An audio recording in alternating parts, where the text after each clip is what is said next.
Welcome to Cold Steel, the Canadian Journal of Surgery podcast, with your hosts Amir Farouk and Chad Ball. The goal of the CJS podcast is threefold. The first is to highlight the best research currently being completed by Canadian surgeons. The second is to offer educational topics for both surgeons and trainees alike. And most importantly, the third goal is to inspire discussion, thoughts, creativity, and career development in all Canadian surgeons. We hope you enjoy it.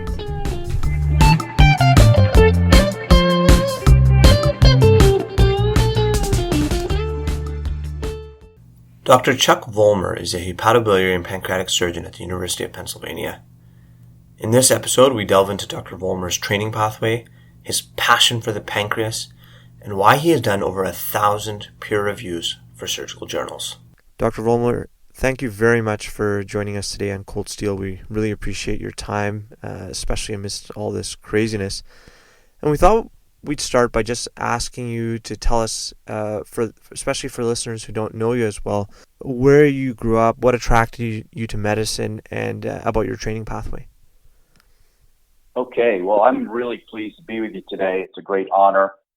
Been a good friend of Chad's for a long time in our professional careers, and I'm really pleased to bring what I can to this podcast. It's something new for me.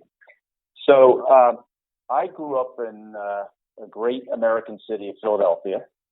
It's really kind of ingrained in my heart and soul. It's where I came from. It's my roots. I was ultimately able to get back here after a long training road that I'll get into at some point. But started out as a kid. Actually, my father's a banker, and we had to go away for 4 years in my early formative years to London, England, for a stint that he had there. And that was pretty influential on me because it really made me very formal. I really adopted the British education and the British ways of life at a very early age. I still can't spell very well because of that, but I learned a lot at the outset from the structure of British society. And I came back to Philadelphia and went to prep school in the area. And I kind of credit that to really being important in developing my critical thinking skills and particularly in how to make an argument. We had I had a very challenging high school experience that way that sort of always put you out there to make your points and defend yourself. Ultimately went off to University of North Carolina just after Michael Jordan had left. My family had been there. My parents had both been there, and ultimately my son went there as well. So we're very, very fond of Chapel Hill. Now, in terms of my medicine background, I basically have nurses all around me in my family. My grandmother, my mother, my sister, and my wife are all nurses.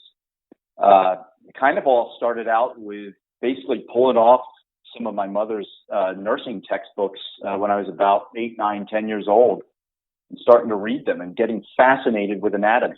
It just stuck with me really early. And I pretty much knew around the age of 10, 11, 12 that I wanted to be a doctor. And because of the anatomy, very on, a surgeon is what I wanted to be. So I'm one of those unique people who sort of had a path directed from the outset. I actually received Gray's Anatomy at the age of 11 from my grandparents because they saw my investment in that, at that point. And I still have that book, and I have the highlighting that I put into the book at that point. So I was on the path pretty early. I then got the opportunity to spend my summers in college at Fox Chase Cancer Center here in Philadelphia. As I was really interested in cancer as a concept. But I was able to spend that time basically as a gopher for the chair of surgery, chair of surgical oncology. So I got to see his whole gig, the research things that he did. I was actually in his research lab for a number of years, as well as seeing patients that, in my high school years, basically in the office with him. and actually sitting in and hearing administrative responsibilities and those kind of things along the way. So I got a very good picture early on of what academic surgery was about. And I was actually seeing Whipples and liver resections at the age of 19. And I think like when you see that, you're like at the ultimate plateau of what surgery is all about from the outset. Everything else is a long way down. And I will say that probably I will credit that for how I got into the field that I am with pancreas surgery. I was able to go to medical school at a great surgical training grounds, Jefferson University here in Philadelphia, the home of Samuel Gross, also the place where the heart-lung machine was made with Dr. Gibbon. And it has a very proud tradition. It makes surgeons a very big proportion of the student body goes into a surgical field. So it's a really good place for that. Now, at that point, I wanted to get out of town. I come back to Philadelphia and was sort of tired of the Northeast, and I was hell-bent on getting back to the South or the West. It turns out I ended dead center in the middle of the country at WashU for residency, WashU of St. Louis. It was probably the best thing. I walked into the doors of Barnes Hospital, and I knew immediately just walking into the hospital that I felt comfortable there, and my interview day was perfect. And it was the place for me. And what I really was influenced there was by the chairman, Sam Wells, was the structure of the program and the intensity of it. And it was just a great training ground. It's one of the top 5 surgical training groups in all of America, and it continues to be that way. He was gracious enough to allow me to go to UCLA to do my research years and actually to sort of fly the coop from the WashU research endeavor. And he allowed me to do that because he knew that I would be going to a very prominent MD, PhD surgeon scientist lab with Jim Economo, ultimately a president of the American Surgical. And I went there to study gene therapy for hepatocellular cancer. It was a great experience. The basic science elements that I learned from Jim about how to make a hypothesis and think and attack study designs and all that kind of stuff still live with my clinical research endeavors today. And ultimately went back to St. Louis, finished the residency, and then it was off to fellowship in Toronto, Ontario. Probably the best part of my life was that fellowship experience. Chuck, I think certainly for those of us that do HPB, we know the weight and in particular the history of the Toronto fellowship program that you were engaged in. And as you also know, we recently had Paul Grigg on the podcast, and I sort of told some stories in that podcast a little bit about how he was so formative for me, even as a medical student around him on his rotation 2 or 3 times, and how much he taught me. And then, of course, as I came through training and then started as a junior staff, he was still a real guiding light in my professional and, to be honest, personal career as well. I was curious, what are some of the things that Paul taught you and that you carry with you? So, we just recently had the opportunity to celebrate Paul's retirement at the AHPBA meeting. It was a great opportunity to bring all the former fellows together, great evening to celebrate his brilliance, basically. But what I've always said, and I said is that Paul is the heart and soul of the Toronto program. I mean, we know what Bernie Langer did to make it. We know the brilliant people involved in the faculty. When I was there were basically 6 faculty, all of which were professors at that point in time. Gallinger, Cottrell, Paul, and others. And it was just the ideal place to be. But Paul is basically the humanity of the program. And it's who he is. He is a person. He is a real human being. I'll tell you a couple, influential things that I remember about Paul. It all started on the first day when I showed up. It was Elijah Dixon and myself and Ian McGilvery. We were the three fellows. And I came all spruced up, really tight and wound up as an American, wearing my coat and tie and the likes. Paul's there in jeans and a polo shirt. First day, it was a weekend. Elijah's there in scrubs and Ian as well. And I sort of kind of got the message immediately about how it's going to be up there, a little bit more relaxed. But he welcomed me immediately on day one as a colleague, as a true colleague, not a pupil at that point. I remember we were looking at a Zollinger-Ellison patient, and it was very complex, multiple surgeries into it. And he turned to me and said, "So, Chuck, how do you do this in St. Louis?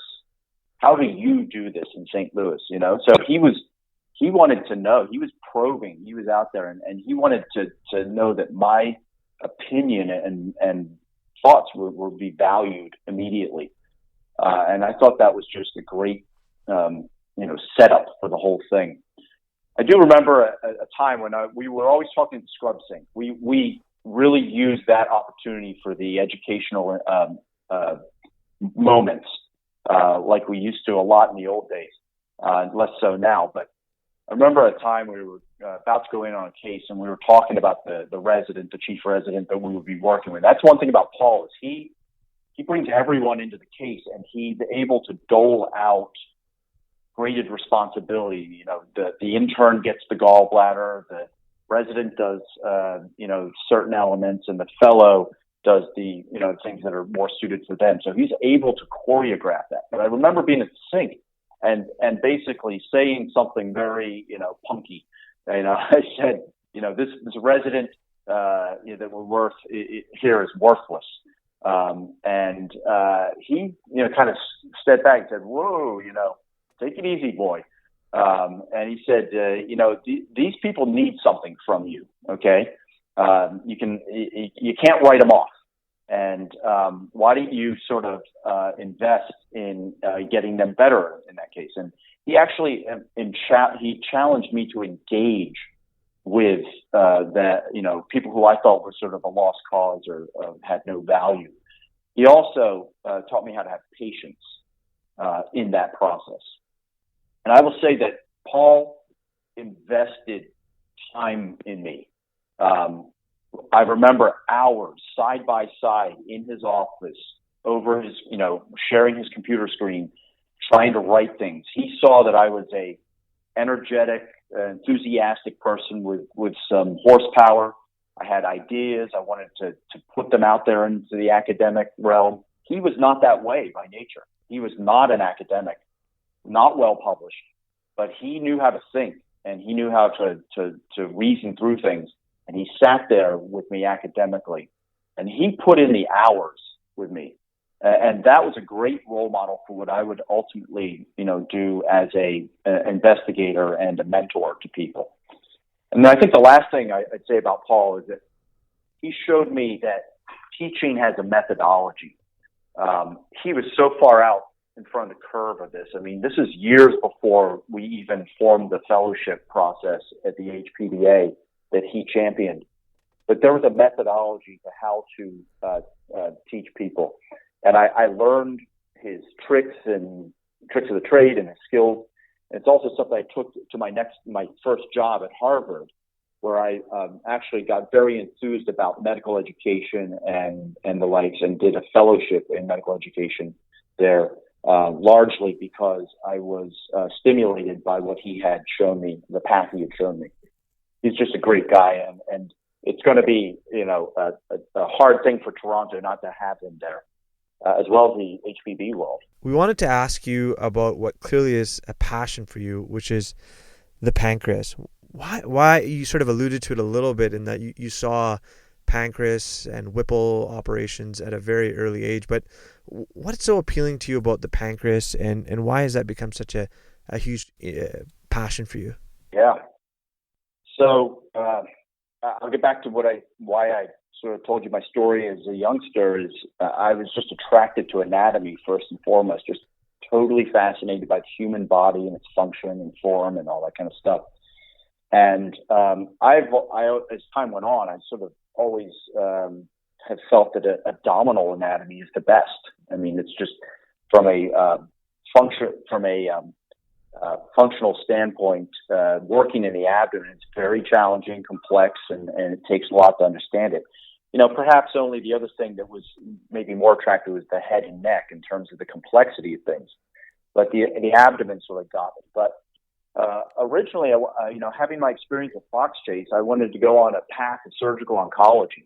And back in the 80s, that was, sort of the new kid on the block. The surgical oncologist was the general surgeon who did all the great cases, who did the big stuff and did it, the complex stuff that was hardest. But, essentially in my lab years is where this happened. The conversion, second, third year, when I went to the lab, I started to think about the next steps in the fellowship process. And basically in the early 90s, the balkanization of general surgery had already, moved ahead. And it was actually Steve Strasberg, another Torontonian, who had just come down from there to start the GI surgery division at WashU, who showed me the way. And he basically said, taught me that organ-based training is really a great way to do it. I wasn't so interested in learning all about cancer for the whole body. I was much more geared to the niche at that point, as were a lot of other people. So organ-based training came in vogue, and that's really when the rise of HPB surgery happened. When I trained, there were only 2 or 3 fellowship options. We didn't have the potpourri that we have available now. So that sort of got me going there. Now, I liked cancer conceptually, and the diseases of the pancreas were very challenging, particularly cancer for it. So I think that's another thing is that I'm up for a challenge. I'm always, stimulated to compete and to attack things. And this was sort of an ultimate challenge to get into that. I also wanted to, as I grew into the residency and such, I wanted to excel at the highest level of technical proficiency. And you understand that when you get into the pancreas, the transplant, and liver surgery, you're pretty much up in the big leagues. And in fact, a little story from my experience in Germany is that, of all the training pyramid that you go forth in a fellowship process over in the German system, turns out that pancreas is at the very pinnacle of the pyramid. About 7 or 8 years into training, do you get the opportunity to do pancreas surgery, and that's actually after liver transplantation in their paradigm. So finally, I'd say the other very influential thing for me was the role models in the field attracted me in their styles. I like their comportment. I like their bravery, their grace. I found them to be scholarship, to very much embrace scholarship. And I was really, these were aligned with the characteristics that I admired. I'm actually stimulated that I have not actually mastered this craft yet, and that keeps me going. And that, I think that's the challenge of pancreas. I guess my last little nugget here is, Mike Sarr is a very well-known person in general surgery, but he's basically from the Hopkins stable. And he basically was invested in the pancreas. And I remember hearing him say, "This is my organ." There was a sense of possession there, a sense of wonder, sense of I'm going to go figure this thing out because it's got so much challenge. And I kind of aligned with that sort of frame of mind. Like I want to go all in and see where this goes. It's interesting listening to you talk about that, Chuck. It makes me think a little bit, going back to Paul Gregg. Paul Gregg would have said the same thing about the liver. And it was always impressive to watch him debate, chemotherapy trials with the medical oncologists and pathology with the pathologist. It's a remarkable privilege and an amazing thing to watch when someone like you or him is fully focused on the depth a given organ or a relatively narrow field. Not surprisingly, I think, then, in your career so far, you've published a number of really impressive landmark papers, publications, not only in the pancreas, but in particular the pancreatic fistula. And one of the things that we've been a beneficiary of in Calgary, both Elijah Dixon and myself and our other partners, is inclusion into your really multinational, essentially global pancreatic fistula study group. And I was curious how you got that started, what the challenges were, how, besides, as you point out, your personal engine and horsepower, how has that group and your research program remained so productive and so innovative and been able to moderate, I would argue, and I mean this in a very collegial and nice way, moderate some pretty big egos globally to produce that kind of result?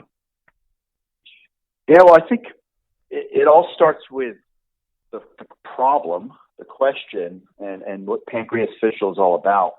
I mean, it is, the classic Achilles heel, but it's it's the source of all of our concern in the field. I mean, from a technical standpoint, it's the biggest problem we have to deal with, and it impacts patients terribly, and it also impacts us as the surgeon. It's terrible when you think that you've done your best job and that you are technically sound and adept, and you put something together and it just craps out, and your head scratching. And what's going on? How did this happen? How could it happen, et cetera?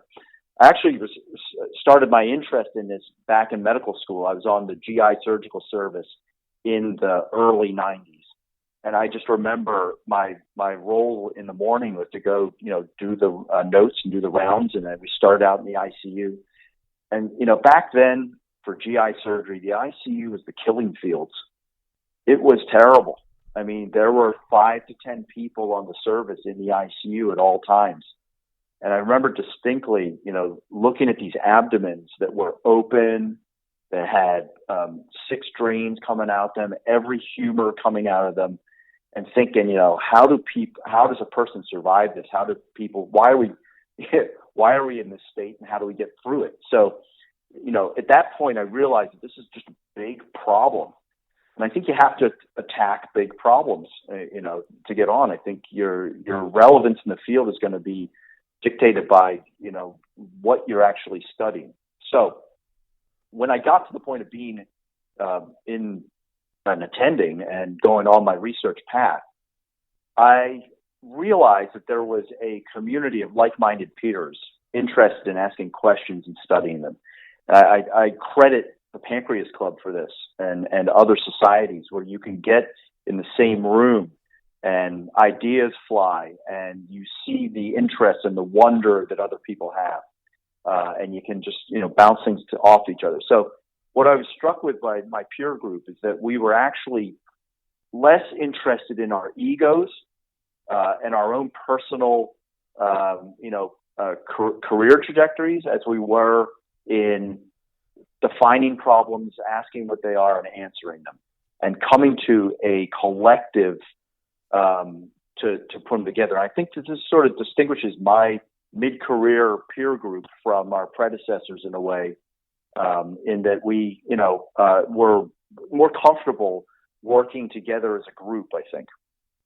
So what I also realized at that point is that the literature anymore, or in the early mid-2000s, it couldn't be generated by standalone centers anymore.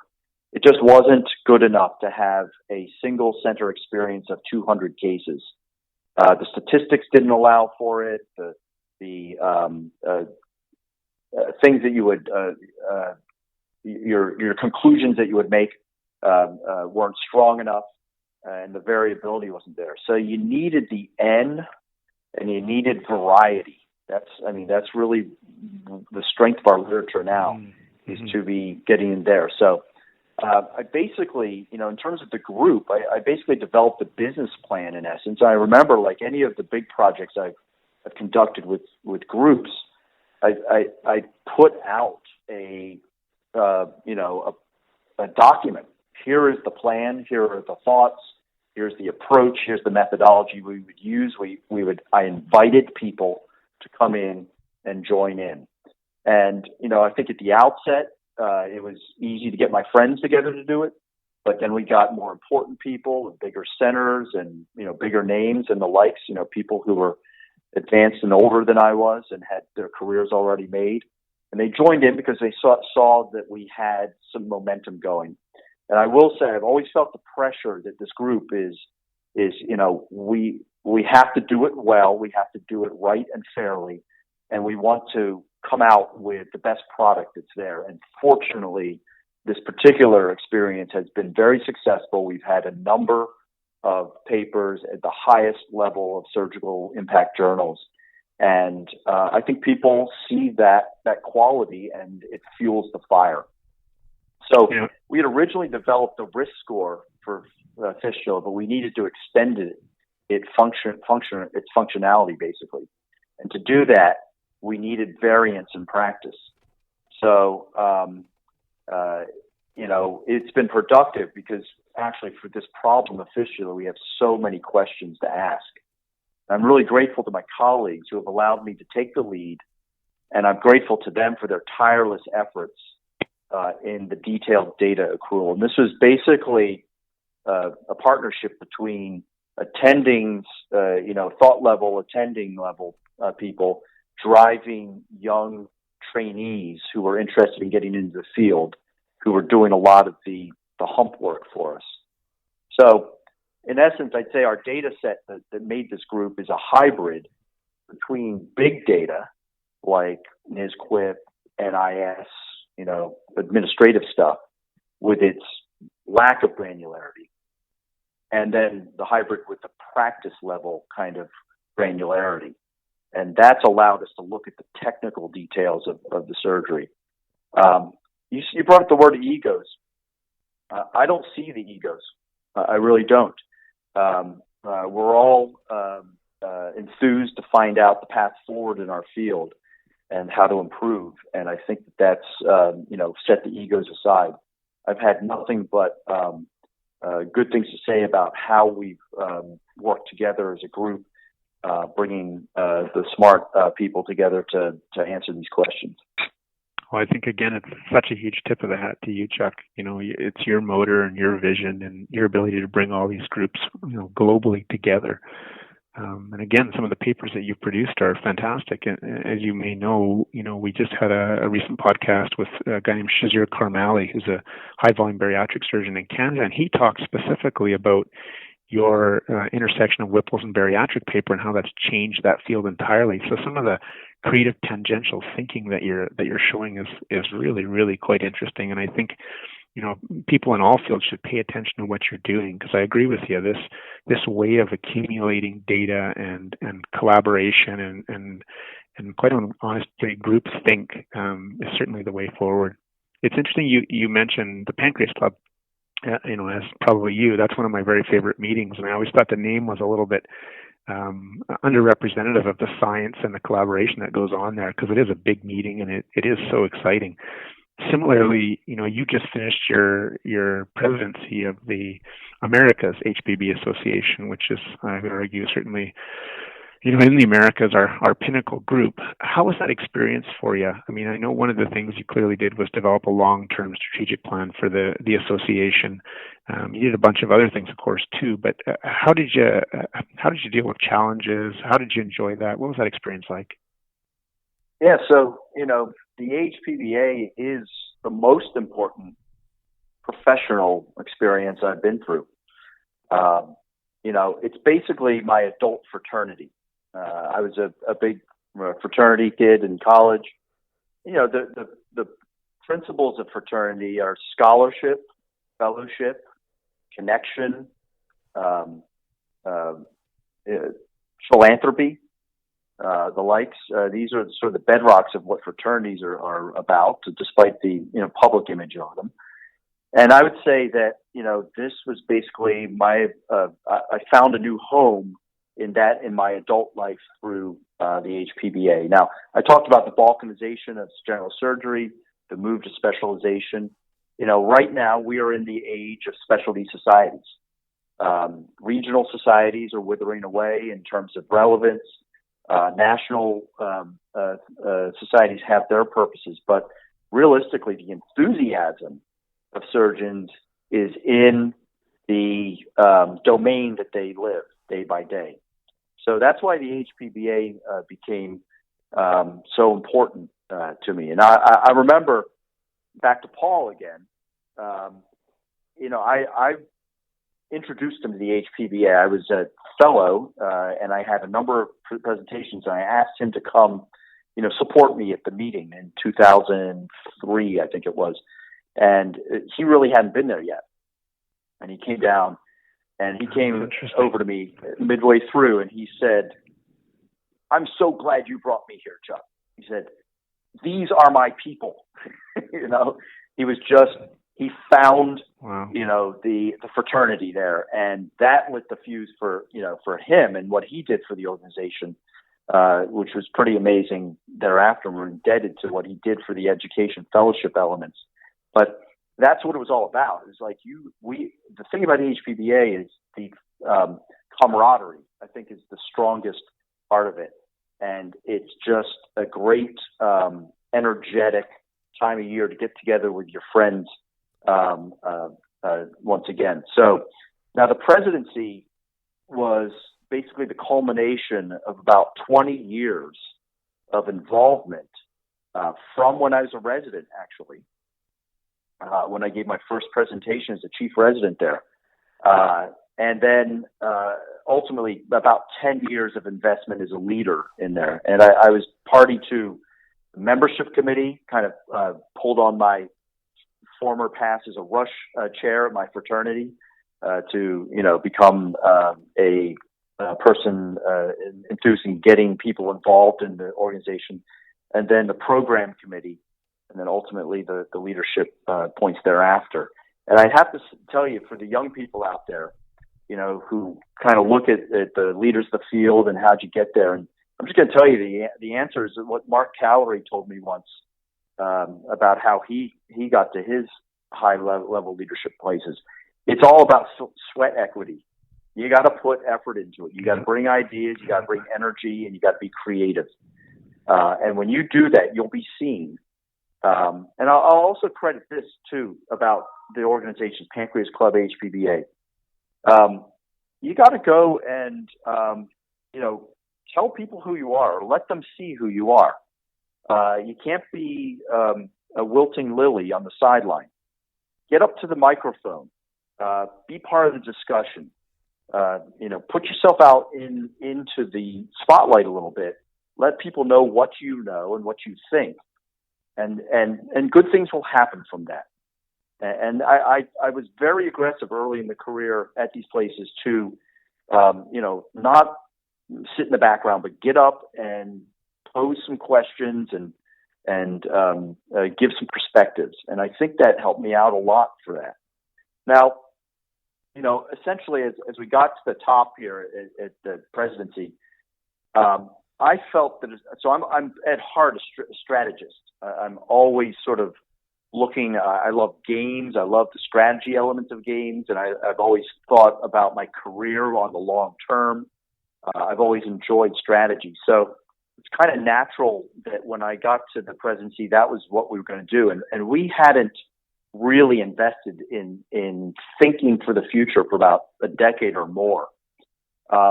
It seemed to me that we were straying into a number of boutique kind of niched endeavors, often driven by the upper leadership's personal interests, each of which I will fully say advanced the society greatly. But it was getting to the point where we were sort of relying on what was the president's gig, what were they into, and that's what was going to happen for this. And I actually wanted to take a step back from that and secure the structure and the function of the organization, and maybe sort of refocus on what the membership was wanting and their needs. And I thought there was a good time to do that and bring my strategy elements into it. I felt that we needed to chart some new horizons for the future, and this was the 25th year of our anniversary. It gave us a lot of, it was the ideal opportunity to sort of take off from the past and project forward to the future. And with that, ultimately, the nature of my presidential address was the title "Get Better," and what it was is to look back at how we got to that point of celebrating our 25th anniversary, but what were the things that we needed to go forward with? And I think a lot of this had to do with shoring up functionality of the organization, as well as the financial security that would allow us to give products and give value to the members. That's what they want from this organization, and we needed to get the tools for that. Yeah, I have to say, Chuck, at least in my professional practice, sort of straddling the HPB world and straddling the trauma world, both in Canada, in the U.S., and then globally, the AHPBA is a unique, almost unique organization for so many of the reasons that you've stated so eloquently. It's a really neat place to be in. And to be fair, we have to give you credit in terms of the Canadian HPB Association, because our sort of strategic planning that we went through as a process last September was essentially an emulation of what you did on a smaller scale. So thank you for that. If we shift gears here, yeah, it was good. It was actually a really very productive process. The association's just over 10 years old now, and it was time for us to do that as well. If we shift gears here a little bit, you do a ton of peer reviews on publication submissions for a variety of journals, and I think I do too. And I don't really want to talk about my view of it, but I know you and I are sort of similar, probably about one a day. And I think people look at that and say, "Oh my God, that's craziness." But I wanted to ask you and put it out there as to why you think that process is so important and why you engage in it so vigorously. Yeah, so maybe not one a day, but I did look back, and recently I've tallied how many reviews I've done. I've done over 1,000 reviews. So I think it comes back to the fact that I feel literature is the bedrock of our practice. And I think that there's a sanctity to the literature in that it should be the truth, and it should be based on solid analysis. To get to the truth, and the facts that come out in literature should be airtight and things that we can believe in to project forward. I'll get back to Toronto in a way for this because my experience with this started with Bertie Langer. He introduced this to me. I was a fellow, and he had a paper to review. It was on hydatid cysts. It was from Turkey. And, hotbed for that disease process. And as an HPB fellow, I was sort of just, diving into the pool on all these topics of HPB, and I really didn't know much about it. So it challenged me to have to study the problem that I was reading about. But I remember, working hard on it and giving him back a thing that was pretty bland and kind of complimentary, and it wasn't really that scathing. And I remember him looking across the desk and saying, "Charles, you are too kind."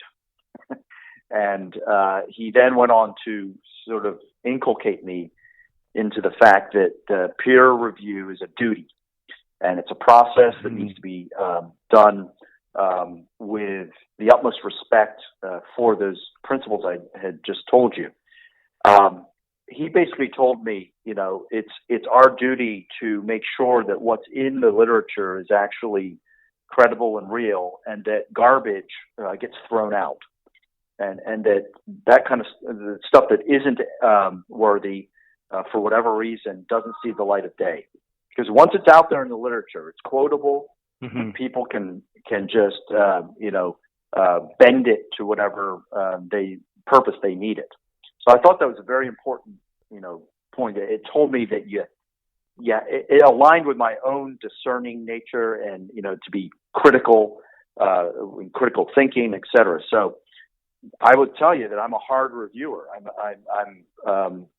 tough on things because of these purposes that he set out. Duty is an interesting word, right? It's just to come back to that, because I would wholeheartedly and passionately agree with that, with the use of that term. And as an editor of a journal now, I do find it interesting when folks will decline reviewer invitations, yet a week later or a week before, their submission comes through the journal.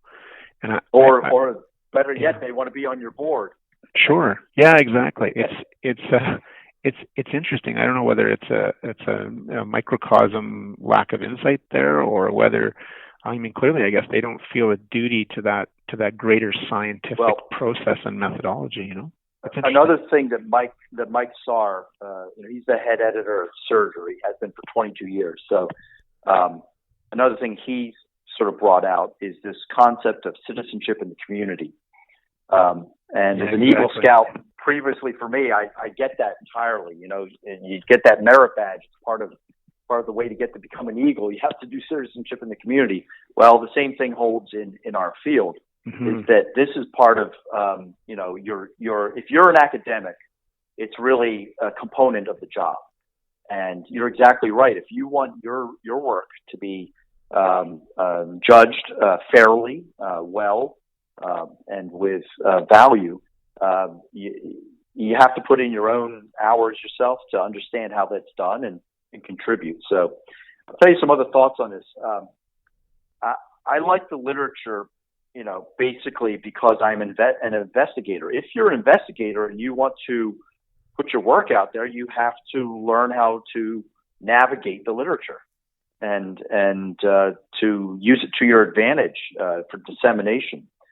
I like thinking. I like chasing questions.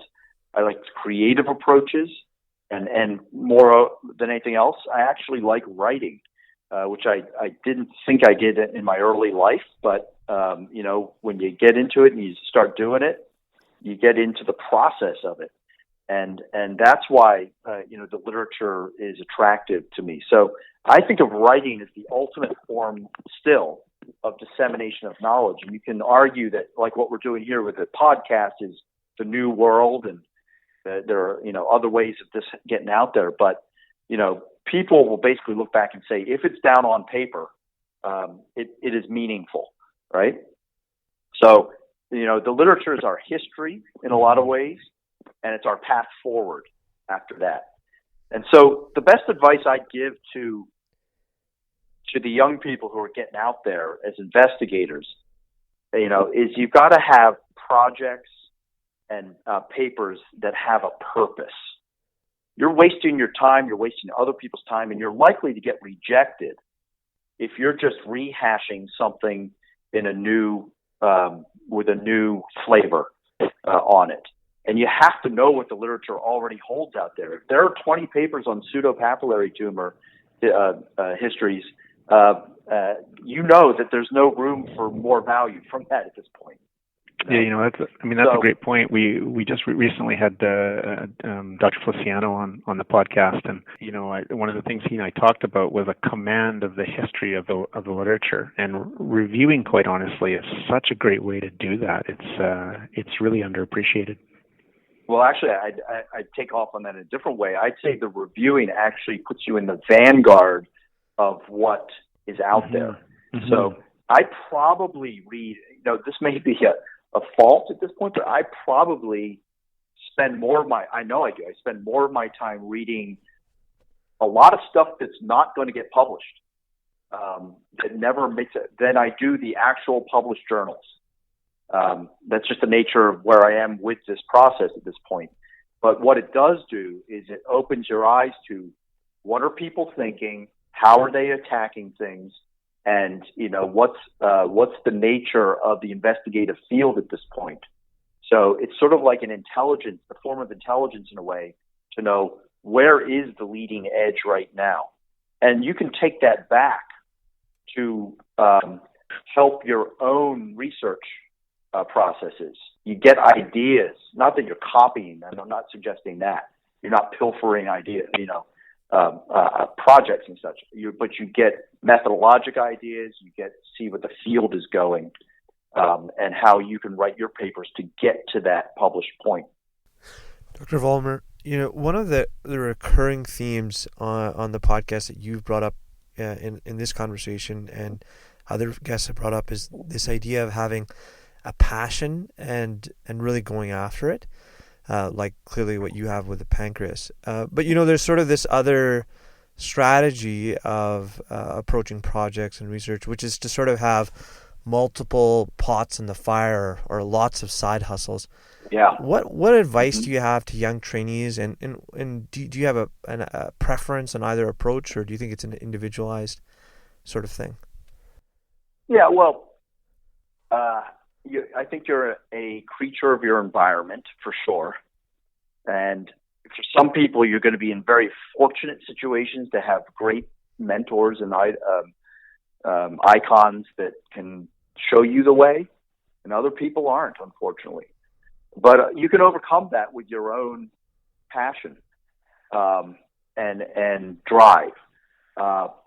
I think you brought something about pots in the fire there. And I do think it's very important for the young people coming out.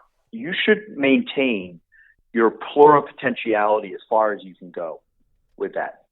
I did that on an academic term in terms of clinical interest, research interest, educational interest, and leadership interests.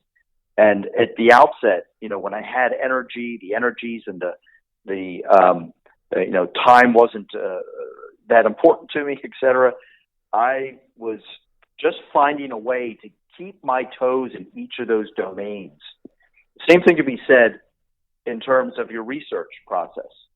It's going to be very limited. I think any good researcher, whether it be basic science or not, the people who've really, really done well and had huge successful careers have been flexible and have had different lines of attack that they pursue. This goes to the basic scientist icons too.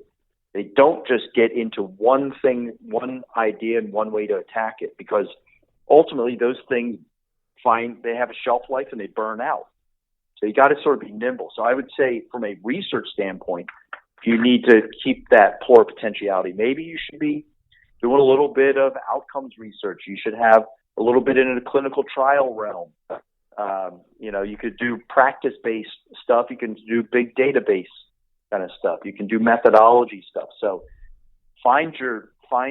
there's value in all those things. Find the ones that ultimately you'll narrow in on with an expertise. So I'd say, basically your research needs to have a big picture plan. It can't just be, I like this, idea and let's just go for it capriciously or haphazardly. You basically have to have a bigger long-term process to it.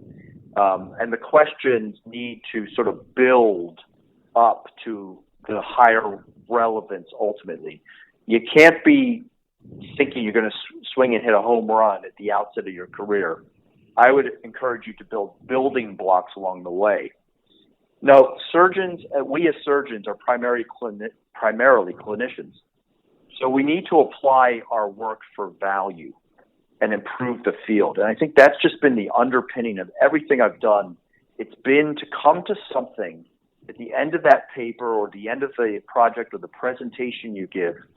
You got to come to something that offers a path forward. And the one thing I always say to my scholars is, have the next paper in mind when you're writing your current paper. And if you're really good, you're going to foreshadow what that next paper, what the moves will be in that next paper in, sort of the discussion and conclusion area. And sort of it's like a chess game. You're always looking ahead. Be ahead of the rest of the field. And if you are, you will get published because you're going to be pushing the boundary. In terms of productivity, I think if you're starting out, the best thing you can do is go find yourself an engine for your chassis. You got to get young people involved. And I was really blessed to meet Wande Pratt. He started the whole gig for me back at Harvard Medical School. He was a student. He was on my service. He said, I like the things you're doing. I like this idea of a care path that you developed. I'd like to study that a little bit more. Boom, boom, boom. Can I take a year off and study under you? And I'm like, perfect. You know, I was 1 or 2 years out of my starting, and I was like, I need a horse to ride. And Wande with that, and then fortunately in the years since, I've had about a decade's worth of young scholars here at Penn called Harrison Scholars. And what they have is they have the energy and they have the skill sets. My statistical knowledge was good in 2000, and now we're 20 years later. I rely on the youngsters to keep me in the vanguard of what's going on with skills necessary. And then, we fuel each other. I feel like I'm the conductor and they're the engine. And I think that's really important. And the last thing I'll say about this question, this thing about, developing your research, and that's something Elliot Shakeoff taught me. He was the chairman at Beth Israel Deaconess as I was leaving that institution. He took over. But he's very much out there with this idea of owning a question. And you got to find out what that question is. For me, it's clearly pancreas fistula.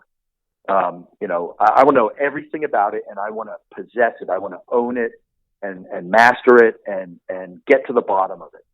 And Elliot makes the point that, everyone's got this in them. Everyone's got that question. You just got to sort of find the way to answer it. And there's so many options and so many ways to go about things, particularly in the current academic environments, that there should be a way that you can get there.